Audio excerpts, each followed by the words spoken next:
Demons. The word that strikes fear into some and excitement into others. For me, I feel intrigue. I feel the word demon has lost its meaning throughout time. In some cultures, we have deities, gods, nymphs, imps, while in some, we have demons. Hello, Phantom Fam. Today, we introduce you to a new mini-series, Months in Creation. I'm Nat. And I'm Kate. And you are listening to Wading into the Void.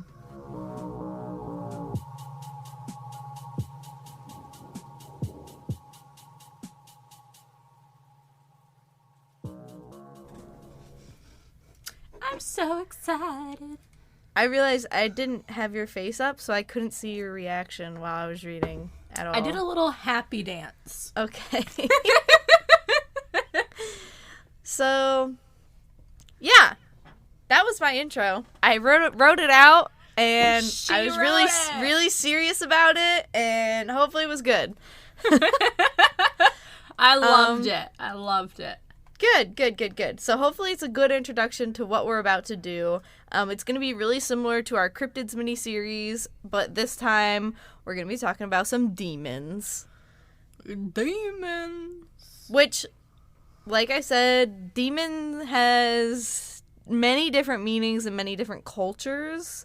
So some of these might be like traditional demons, like what you would think of in most religions, and some are like monsters or stuff like that.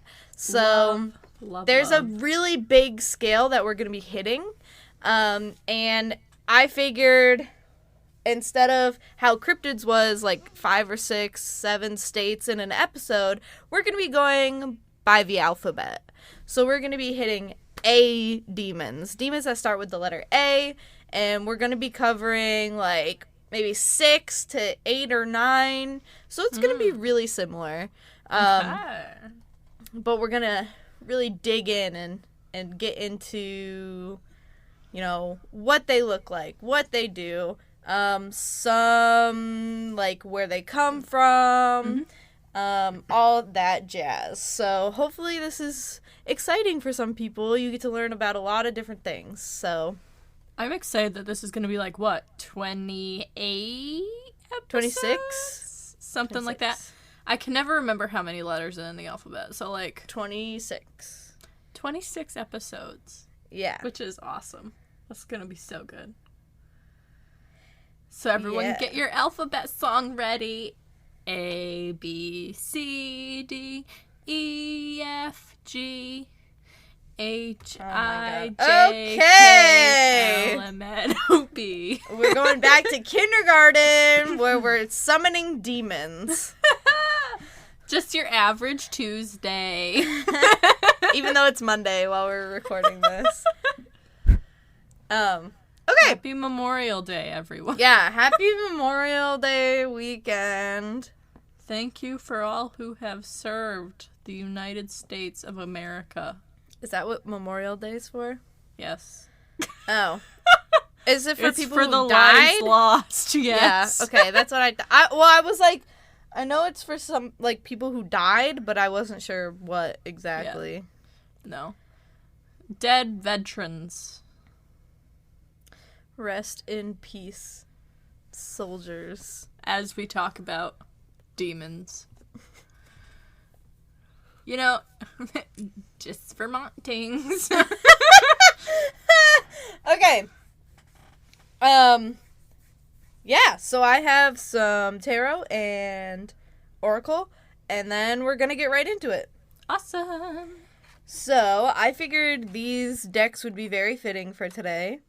I have the Mausolea Oracle of Souls. Yeah. Illustrated by Jason Engel. Text by Rabbit Stoddard. With additional writing by Jason Engel. Okay. So we're here for it. And this one's really... Oh my god. Wait. This is crazy. So we got the Exile, who's a Forsaken Soldier. Oh, okay. Look at him. He's literally a soldier with a sword. Oh, he is. What the fuck? Okay. I did not do that on purpose. Like, I just said I did not know what Memorial Day was for. Like,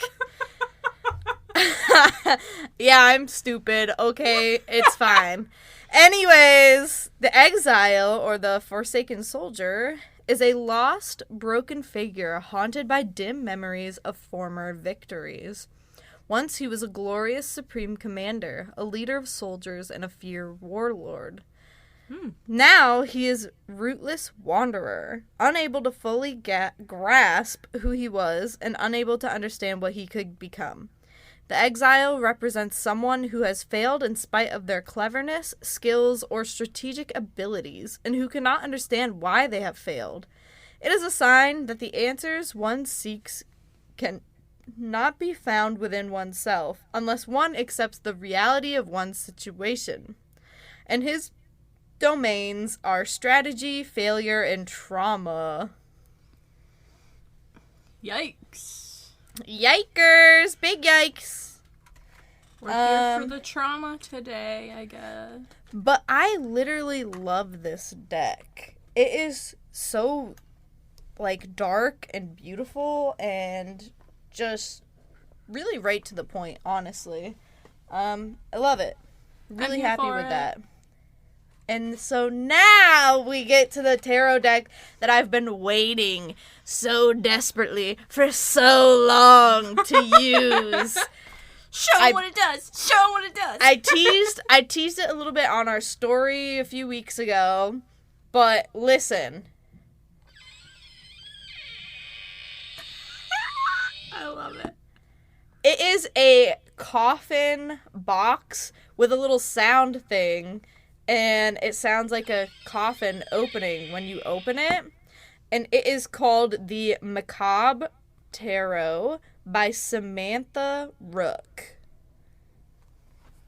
Ooh. It is so beautiful. It's black and white and gold, and it has gold gilded edges. Is that how I say it? Yeah. It is beautiful. And the card that we got today does have a reverse meaning, but I don't really understand what it means. So you'll have to help me out. All right. So the card we got today is Death. Look at that. Oh, I love it. I'm talking about this death moth is what we should do more of. Oh. I'm thinking a death moth with, like, Ouija planchette wings. Ooh. And, I don't know. That's my idea. Something like that. Design the shit out of that. That'd be fun. Because I want a tattoo on my back below my neck of that. Let me design it. Like, I think it would look sick as fuck. Let's Anyways, put a possible future merch design directly on your back. yeah, I would love that. Literally, like, almost all of the designs we've done, I'm like, I would get that tattooed on my body. I would do that. Hit me up if you want a tattoo design.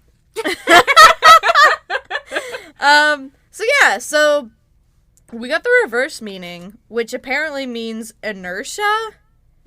Okay. So that means something good, right? Like, things are going, things are moving, things are happening. Yes. So death appears to us when it's time to let go. Take a moment to mourn what is now lost because it is truly gone for good. Your pain and suffering is valid and you need to give it space, but remember that this loss is important for growth. From the ashes of death, something new and beautiful will rise. So for the reverse meaning of this, what does that mean? It means that you have conquered your problems and you're finally heading into the light and full of happiness. Which is very interesting considering that other card was like failure, trauma, tragedy, trash. No, I'm just kidding. Listen. You fucking suck. It just keeps going forever, so you gotta do it quick. So yeah, that's interesting. That's the cards for today. I Love thought the it. Macabre Tarot and the Mausolea Oracle would be like really fitting for our topics. Yes. So yeah, let's get into it. Let me see. Let me check our time. It's only been 10 minutes. Great. So, Cruising. So, we're going to start with the A's. And I have 1, 2, 3, 4, 5, 6 demons for y'all today. We're in for a treat. Okay. Yeah. And I have included their seals with most of the pictures because I thought it would be interesting to look at. Don't draw them, everybody. Or do if you like what they represent or something. I don't know. So yeah, let's go to this first guy. His name is Abigor. Okay. Look at him on his trusty steed. Yeah. Okay. So in demonology, Abigor, who also goes by multiple names, Elagos, Abigar, Eligor, he's the Great Duke of Jinistan. Okay. Don't really know what that means, but he rules 60 legions of demons. Should I Google what Jinistan is? I did that for another one. Let's see. It's like the demon village. Yeah. Okay, so it's a large major sector of hell. Oh, I was right? Yeah. That was a guess. It's supposed to be the realm of Jinn who Ah. collaborate with other demons, I guess. All right. So that's cool. Abigor discovers hidden things and knows the future of wars and can instruct leaders of ways to earn their soldiers' respect. He attracts favors of lords, knights, and other important persons. So, I mean, this is kind of showing the age of this demon, probably. Yeah. Because, I mean, we're not so focused on, like, war and leadership as much so as we were probably a few hundred years ago. Yeah. So yeah. Abigor is usually depicted as a goodly knight carrying a lance. And sign and a scepter. Okay.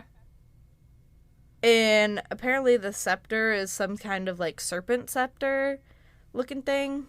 I don't know. I'm here for it. Alternatively, he's also depicted as a ghostly specter and is sometimes seen riding a semi-skeletal horse that sometimes has wings. So, like, this guy, his trusty steed, pretty cool. Semi-skeletal horse with wings. His trusty steed is the Thestral from Harry Potter. Basically, yeah. So, yeah, that's, like, the only thing from Harry Potter that I know is the fucking horses. Because they're cool. And the horse is called the Steed of Abigor. Okay. So...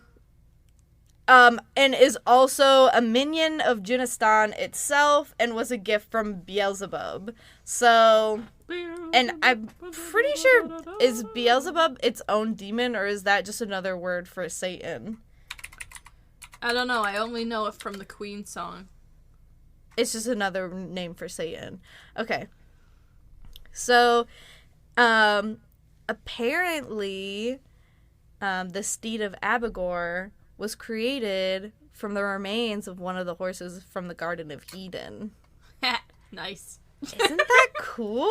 It's so interesting how religious lore just works, and it's so crazy. So we're gonna go on to our next guy. This guy's a little funky looking. He is. You're gonna like him. I'm just like, oh, I won't lie. I'm a little nervous about like making fun of the demons. Oh my god. It's okay. I mean? It's okay. We don't mean it in any harm. Demons, please don't eat my ass unless you're hot. Thanks. I don't know. This guy just looks like a troll, so. Okay, so let's talk about Abraxas. He looks like a little a gremlin boy with elf ears and a snake tail, snake feet, but I'll explain a little bit more about what he looks like based off of, like, what I have. He has some perky nipples. Just saying. Low-key wanna suck up. No, I'm just kidding. Jesus Christ. Okay, so Gnostic talismans made of carved opal show Abraxas as a figure with a human body, the head of a rooster, or occasionally a hawk, and serpent legs. That makes sense, then. This picture makes him look a little more humanoid, so he's like monster humanoid creature. He holds a shield and a whip. And the shield is usually inscribed with the name Lao, which is reminiscent of the Jewish four-letter name of God, which is interesting. Okay. He's often mounted on a chariot drawn by 4 white horses with both sun and moon overhead. So, is he kind of like a harbinger of good and evil, then? So we'll get into it. That's really good. So, the rooster, which is whatever his head is, represents wakefulness and is related to the human heart and the universal heart and the sun. Or the universal heart, which is the sun, because the sun kind of powers everything. So his human torso embodies the principle of logos, an unarticulated thought. It's like logos, pathos, whatever. The snakes indicate prudence. And his shield is symbolic of wisdom, which is known as the great protector of divine warriors. Okay. His whip, everything has meaning. That's what I'm learning about demonology. Everything has meaning. His whip denotes the relentless driving power of life. And his 4 horses symbolize the 4 ethers, by which solar power is circulated throughout the universe. Crazy. That. Everything has a meaning. Love it. Even the 7 letters of his name in Abraxas represent 7 creative powers and planetary spheres, or angels, recognized in the ancient world. The letters add up to a numerological... The letters add up to the numerological... God. Numerological. The letters add up to a numerological value of 365, the number of days and powers of the year. That one was a tricky one. Carl Jung. We know Carl Jung, right? Is that the same guy, Carl Jung? Yeah. The, psychologist. He's a Swiss psychiatrist. I don't know if it's the same person. Let's see. Let's see if it's the same person. It is. Carl Gustav Jung, the psychiatrist. He's Swiss. He called Abraxas the quote-unquote truly terrible one. Because Abraxas has the ability to generate truth and falsehood, good and evil, light and darkness, with the same word and in the same deed. So, when I think of Abraxas, I think of, like, Rumpelstiltskin. Yes. Like, characters that, like, a lot of the times, like, witches and a lot of lore, they give you something, but they take something in return. Yes. So you get something good, but something bad comes in turn. Yes. And that's kind of what Abraxas represents. Speaking of Rumpelstiltskin, you want a good book to read? Read Gilded. I have the cover right here. Let me show you.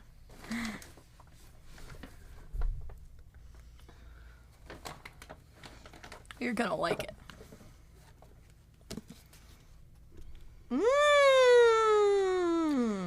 It's a very good twist on the classic story of Rumpelstiltskin. Interesting. And it has demons. Ooh, I like that. It's very good. So basically, Abraxas is this creature who kind of walks the gray line between good and evil. Gotcha. And Carl Jung, I don't know how he was so deep into like demonology and stuff. Like I didn't even know that. We talked about him in psychology class. But like he's a big Abraxas guy. He said like in a lot of times when there's some kind of conflict, you kind of got to work with the good side and the bad side. Mm-hmm. And it's just how life works. You can't have one without the other. And that apparently leads to liberation for some reason. And now we're going to my second favorite of today. Oh, okay. Wait. Should we rate this on 1 to 10 too? But sure. What's our scale? Who do we love? I'll tell you who I love, but that's like further down the list. So this is new to me, so I feel like we need a different scale. Oh, 1 out of 10 Liliths. 1 out of Hootie Woody? 1 out of 10 Liliths. I love Lilith. Yeah. I don't know who that is. You don't know who Lilith is? Feminist icon Lilith, the mother of monsters, the first Eve. We'll definitely touch her at some point in this. Okay. But Lilith is said to have been... Side note, taking a different route real quick. Lilith is said to have been the woman who was created before Eve. In the Bible, Eve is made from Adam's rib bone. Yeah. Adam is made from the dirt. However, Lilith was also made from dirt and not from Adam. But Adam found that she was not submissive enough. Oh, of course. And that she was an equal to him. And so her not being submissive, she was like casted out of the Garden of Eden. To where she just started having sex with a bunch of monsters and giving birth to a bunch of monsters and living her bad bitch life. And that's honestly, I love it. But yeah, so she's like, she's awesome. Okay, so we'll do a Lilith scale. If I get another tattoo at some point, I want to get a tarot tattoo, but I also want to get a symbol of Lilith. To all you people who are scared of stuff like that, I'm sorry. I just love it because that's like feminine, divine energy. Like, hell yes. Get your shit and get out. Anyways, yeah. So we can do a Lilith scale. Lilith scale. Okay. Abigor. We'll start with Abigor because we got to catch up. Yeah, okay. His horse alone, pretty fucking cool. Yeah, no. I'll give him a solid, like... He's like a 6. I was gonna give him a 7 for the horse. Yeah, 6, 7. Yeah, 7's good. Just cause Harry Potter. Agreed. Abraxas. I kind of like Abraxas. I just don't like the look he's giving me in this picture. He definitely looks like the witch from Spirited Away. What's her name? This is gonna be so bad. He reminds me of Figment from Disney. Who's that? I'll get you a picture. Alright, I'm getting you a picture of Spirited Away.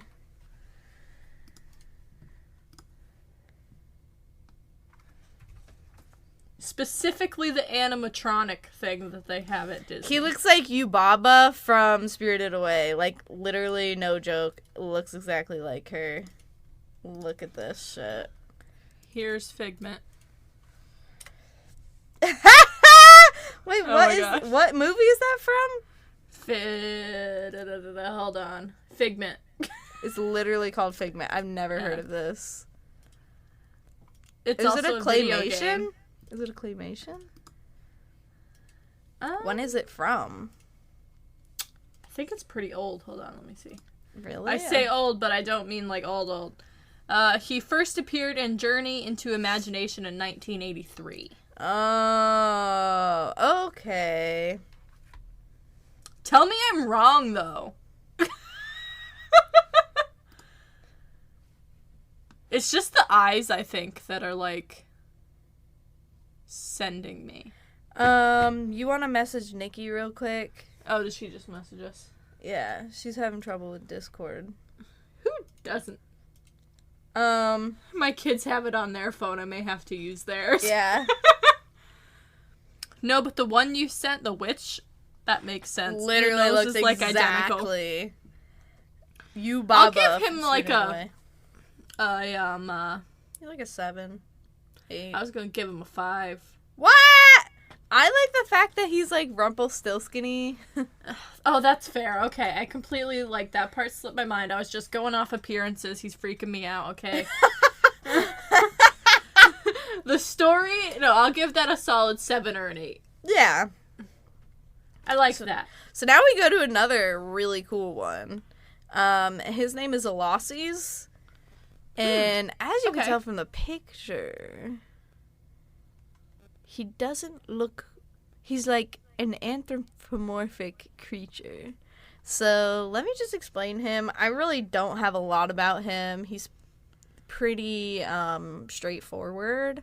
But the demon Elosses, otherwise known as Elossin and Elosser, is a fallen angel and is the 52nd of the 72 spirits of Solomon, which, let's look up what spirits of Solomon is.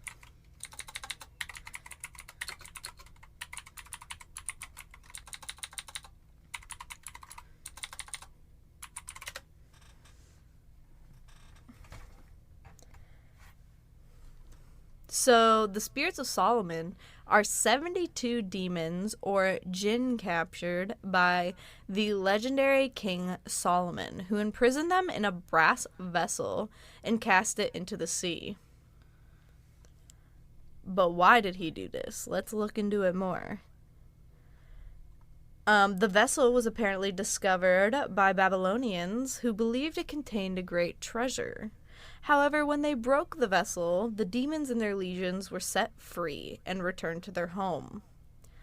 The only exception to this was Belial, who entered an image and delivered oracles in exchange for sacrifices and divine honors, which he actually gave a certain treasure, so that's kind of cool.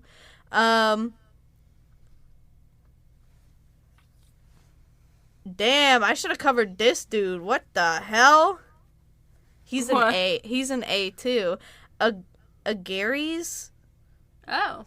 He's a fallen angel. Well, let me see. I can add him to the list. He was on my original list, but there were so many. We're taking a sidetrack from Elosses and going to a Gary's real quick. Just because the picture alone was cool as shit. Look at this picture. He's riding a fucking alligator. Oh, I can't wait to see this.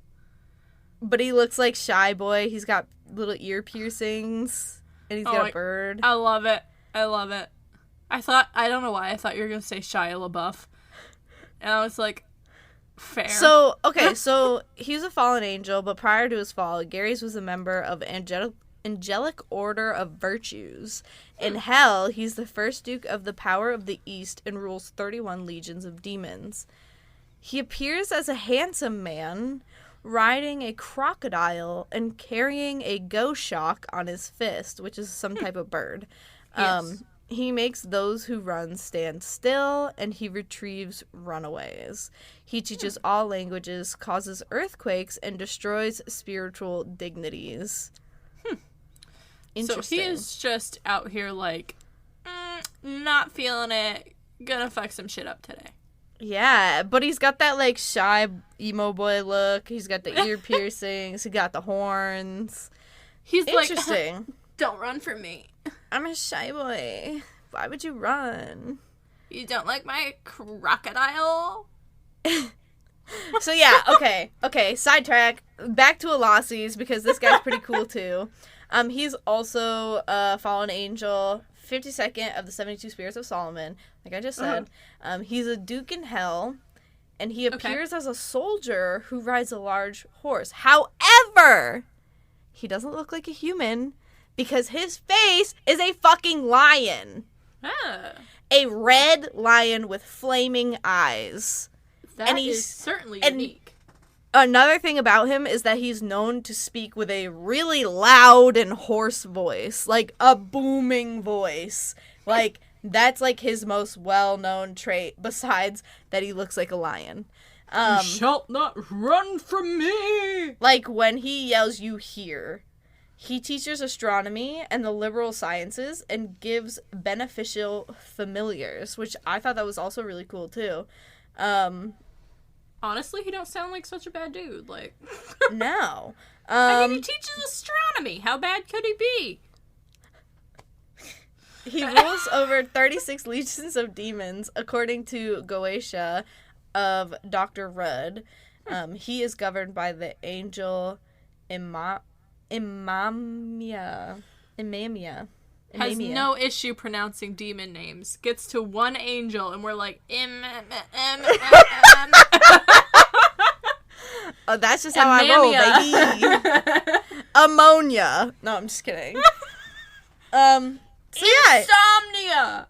I thought he was really cool because he's riding some sick-ass horse with giant elf ears, and he's a fucking lion. Like, I love the horse. I love it. So let's go on to our next one. No. Why? Oh. Okay, wait. What do we rate? Gary's first. Yeah, what do we rate a Gary's? 8. I think 8 also. I want to say 9 because of his whole look and everything that he fucking stands for.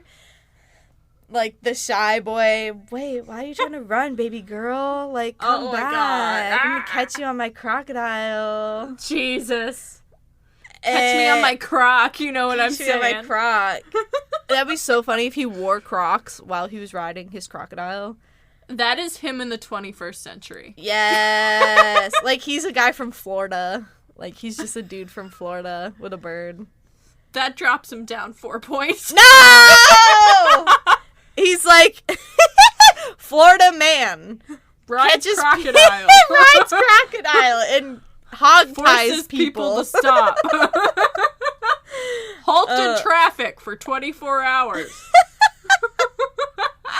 All right. And now, Alassi's.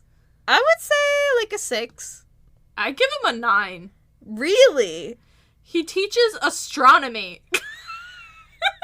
Okay, yeah, that's pretty cool. He's like a sophisticated, handsome lion. He's like the tiger from Zootopia that you know would treat you right. Like, he's like that. He's it. He's a fallen angel, and he rules over 36 legions of demons. That's a hot amount, okay? That's a good amount. It's just us thirsting over demons. That's what this miniseries is gonna be. Oh my God. I wasn't thirsting. I was just saying, like, that's a solid amount of legions of demons. He's got a man's body. Jesus Christ. I'm mainly here for the horse with the elf ears, okay? Like, yeah, that's pretty cool. Dope. Anyways, let's go to our next guy. So we're splitting that like a 7.5. Yeah. Okay. I can already tell you I'm not rating this one high. You haven't even heard anything about him yet. I don't need to. He looks a little nasty, but let's read about him, okay? His name is Amon. Okay. Look at his seal. Look at how different his seal is from the other ones. Okay, the seal's kind of cool, but him himself, I'm not vibing with it, okay? And I just want to throw out there for all my Game of Thrones friends, his name is Amon. It could be pronounced Aemon. Which we all know how fucking Aemons are. You know what? I think it actually is Aemon, because if you go down to his other names, it's Aamon, so I think it's Aemon. Like Aaron, yeah. Yeah. But he's also known as Nahum, so I don't know. Nahum! And he is known to be the Grand Marquis of Hell, who governs 40 infernal legions and is the 7th spirit of the Goetia. So what is Goetia? I'm pretty sure I googled this. I just and included it somewhere. Why does he look like that? Well, let's see. So this is really interesting because he's the demon of life and reproduction. He's really great in power and very stern. He appears like a wolf with a serpent's tail. Oh, he's a wolf with a serpent's tail. Oh, vomiting out of his mouth flames of fire. But at the command of the magician, he puts... What? He putteth on the shape of a man. This is a quote. Okay, this is a quote from S.L. McGregor Mathers in the Goetia. It says... Say it in a funny voice. But at the command of the magician he putteth on the shape of a man with dog's teeth beset in the head like a raven. Or else like a man with a raven's head, simply. He telleth all things past and to come. He procureth feuds and reconcileth controversies between friends. He governeth 40 legions of spirits. His seal is this which is to be worn as foresaid, etc. So, that's him. I just don't understand how, like, the demon would be in charge of life and reproduction. Like, is he the one that determines who the child of, like, the Antichrist gets to be, or... Maybe. I don't know. He's like, not feeling Sarah. Let's do, Mary Beth. She could produce a good child of the Antichrist. Okay, so it seems like the 72 spirits of Solomon and the 72 elite demons of hell and Goetia are similar. Okay. I don't know if they're the same thing, but they're really similar. They're like these great demons that are ranked, you know, and they have like military status and stuff like that. So, I see. So yeah, that's him. Wolf. I give him a 3. Wolf, bird, serpent, man. He's like, hey, you're gonna have a baby. Hey, you're gonna live. Hey, you're gonna die. He seems pretty cool. I think he's like a 5. In my opinion. We're splitting it at a 4. And now comes my favorite one of this episode. And I hope you feel the same. Because this one's really interesting. Okay. It's another goetic demon. So. Of course. He's a president. And appears initially as a flame before turning into a human form. So, this one, definitely want to write a steamy, hot romance about. Okay? Oh, my Jesus. Okay. And his name is Amy. Oh. Because, okay, here's the thing. When I was first researching, I had, like, a list of, like, 20 demons. And I saw Amy, and I was like, Amy sounds lame as fuck. Like, you have all of these names, and then you have Amy. And I was like, I literally put every single name from the list on the spinning wheel, and chose, like, the first 6 or 7 that I got. So, gotcha. and I got Amy, and I was like, okay, whatever, I guess I'll look up Amy and see what happens. And it turned out to be super fucking cool, okay? So, Amy Don't judge by the basic name. Yeah. Amy is also known as Anvis. Okay. Like canvas without a C. Okay. Amy is a demon that appears in the form of a humanly shaped pillar of flames.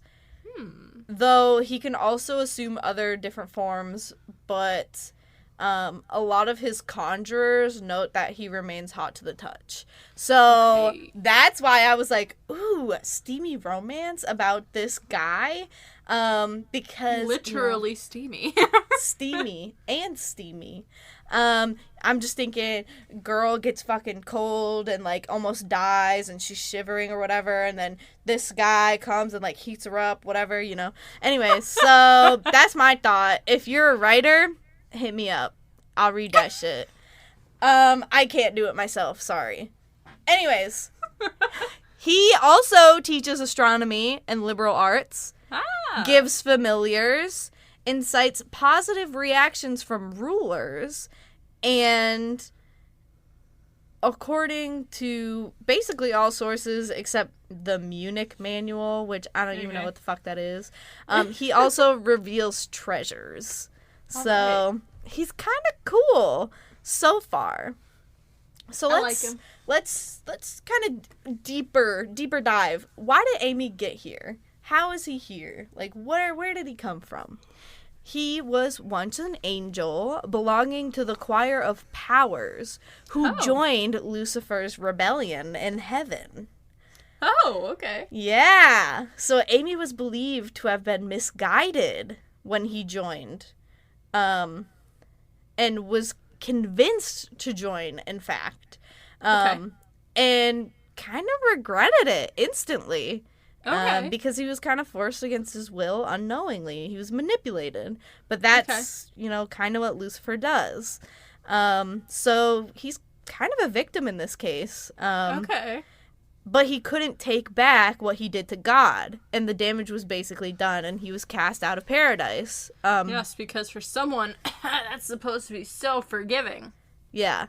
But, yeah. So he was cast out by the angel Laelel alongside his cohorts. So it's really interesting. I've read so many books that are like this, and I can just imagine Amy being in the throngs of all these fallen angels from all the books that I've read that are similar, and I'm like, yes, that would be such a cool concept. I love that idea. I want more. But it is believed that when Amy was cast out, he struck a star. And that led to its implosion, creating a supernova, and the impact against this star set him ablaze. So any trace of his former angelic appearance is gone. So he was like burnt to a crisp, whatever, turned into this creature, or this, fire creature. But who knows what his human features look like. Maybe he still looks angelic. I don't know. But he believes that his current appearance is a punishment from God for having turned against him. But after Hell's establishment, along with its hierarchical order of demons, Amy became one of the many presidents of the Inferno, ruling over 36 legions of demons. So I'm assuming, president, Marquis, Spears of Solomon, all of those things, is part of this major hierarchy of demons. So, yeah. Despite his current predicament of being a fallen angel and cast into the pit, he still holds this futile hope of returning to the seventh heaven after 12 centuries, which is really sad to me. His misguided nature prevailed once again when he supported Lucifer's vision of achieving a new world order, but only with the sole purpose of wishing to return to heaven, while blind to the fact that this would only cause him to stray further away from God. So fucking sad. My heart weeps for this fallen angel. And reading this, I was like, somebody please make this a book. I need to read this. And I need some... Actually, what fucking book is that? I do not know. Hang on. It's right here. There's a book that I read. Okay? If anybody knows the name of this book, because I don't have access to my old Kindle library, but if anybody has the name of this book, it is about a woman who falls in love with an archangel guy. It might be Michael or something, but she falls in love with this archangel, or a fallen angel, whatever, and I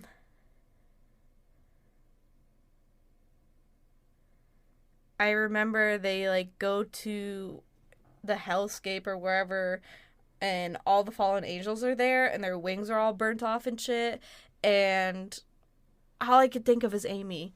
And they're so sad because they all just fell in love with humans, and that's why they were cast away. Because they fell in love with humans and were forbidden from coming back to heaven, because angels and humans are not supposed to procreate because they create Nephilim, and Nephilim are apparently evil. Yep. It's a whole thing, and I could go way into it, And trust me, like, I know I talk about how much I hate religion, but the lore behind a lot of religions and stuff like that is so interesting to me, and I love it. I love it, love it, love it. So, I mean, I'm trying to find this book for you, but... I'm trying to remember, like, I just remember they had to go to the Hellscape area to get these fallen angels to help the Archangel guy fight the other Archangels. So I'm wondering... Mel goes to hell? It's not Hush Hush, is it? With Hush patches? Hush. No, it's not. It's definitely not. And it's not... Loved that book. It's not Susan E's book with Raphael. I don't think. It could be, but I don't think it is. The Hermit of Loretto? What? Hold on, let me just... Commander. Fallen Angel books. Angel Fall? I don't think it's Angel Fall. That's the Susan E book. Also, if you've gotcha. never read that, fucking read that book because it is the perfect mixture of horror, angels, apocalyptic themes, romance. It's so fucking good. It's my favorite series ever. Currently adding to Kindle Library. Like, please. It might be one of those. Honestly, it might be Angel Fall, but I can't really remember. Ooh, it's available on Kindle Unlimited. Ooh. Dude, seriously, go read that book. I have the whole series in paperback. It's amazing. I started rereading them, and you know I never reread books. No, you don't. So that's showing how good it is. Also, Susan E. in general, amazing author. She wrote another book. Crave? No. No, I'm saying, is that the book? No. Envy? No. Rapture? No, it's, Torment? Bro, chill! No, it is... I thought it was called Cinder. The book that she wrote? That one's really big. Cinder and the Prince of Midnight? Yeah. That one's also really good. But the Angel Fall trilogy, go check it out. Especially you, Katie. You would love it. I added it to my library. It's really good. And it's not a steamy book at all. I'll tell you that right now. Which is unfortunate because Raph is spicy. But yeah, it's just not like that. It's more horror than anything. That is fine. Could the book you're talking about be Fallen by Lauren Kate? Okay, I've definitely read that book just from the cover. I know I've read it. But I don't know. I really can't remember which book it is. Angel Fall series was also supposed to become movies, directed by Sam Raimi, but I don't know what happened, but I think they stopped production for some reason. But yeah, okay, we're supposed to get on track because we are on a time crunch. Okay. Yay! Well, we only have one left, so. That's very true. But it's still getting there. So, go check out those books. Tell me if it's that book that I'm thinking of, or if there's another book that has the, like, fallen angel thing. And it's, like, pretty obvious. Like, you know what? I think it is Angel Fall. Because I remember Raph, there's the wing thing, which I'm not going to spoil. But I remember, like, the wings, like, on the fire, because they're flying through the hellscape with all the fallen angels. That's probably what it is. Go check it out. Read it. Tell me if I'm right. Okay, I have a couple books to read. And now we have our last demon of the day. Okay. And it is Anzu. Wait, we never... Oh, Amy? 10 out of 10. 10 out of fucking 10. I love Amy. That's probably a book title somewhere. I love Amy. So yeah, that one, like, if somebody could write a book about Amy, I would eat that shit up. I would buy every single copy. I would fucking get everyone signed. I would, yeah. So let's go to our last demon. His name is Anzu. And he's a monster. So this is where I said, like, some are monsters, some are more anthropomorphic creatures, some are, like, human-like. But he's a monster in a lot of Mesopotamian religions. Oh, so he's, like, ancient then. So, like, way throwback to, like, middle school when we, covered the ziggurats and stuff like that. But he was conceived... The pyramids were erected. He was conceived by the pure waters of the Apsu and the wide earth, or as son of Sirius, which I believe is a god. I don't know what it is a god of. Let's see. Oh, she's a goddess. I apologize. She's associated with beer, apparently. I don't know. Oh, okay. She's the goddess of getting lit, apparently. She's like Dionysus. Okay. Okay. That's sweet. She's pretty. She got nice boobs. Jesus. Okay. But yeah, so Anzu was depicted as a massive bird who can breathe fire and water, although Anzu is alternatively depicted as a lion-headed eagle, so basically think like a griffin or manticore, but make it a demon. In this picture, he has like a skull head and horns, and yeah. Yeah, it's pretty badass. Yeah, it's pretty cool. So yeah.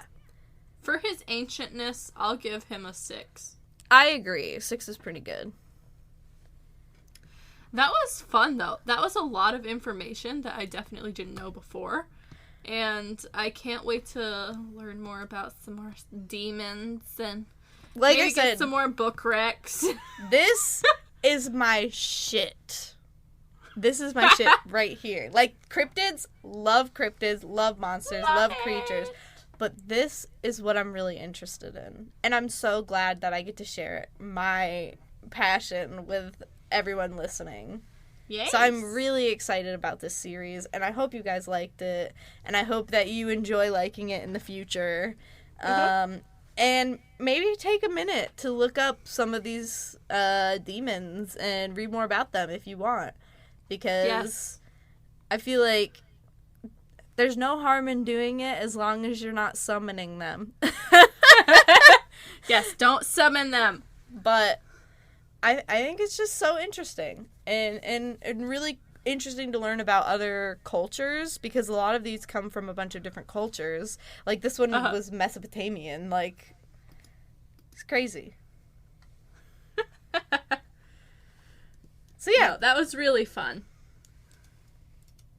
So that's all I have. So, Katie, let's wrap it up. You're like, I'm done. All right, so hold on. Okay, there we go. My computer was having a moment. Okay. So, if you enjoyed this and you would like to experience some more of the content that we're sharing, you can find us on social media, specifically Facebook and Instagram, because we're honest, we don't do anything else. Who has the time when you both work full-time jobs?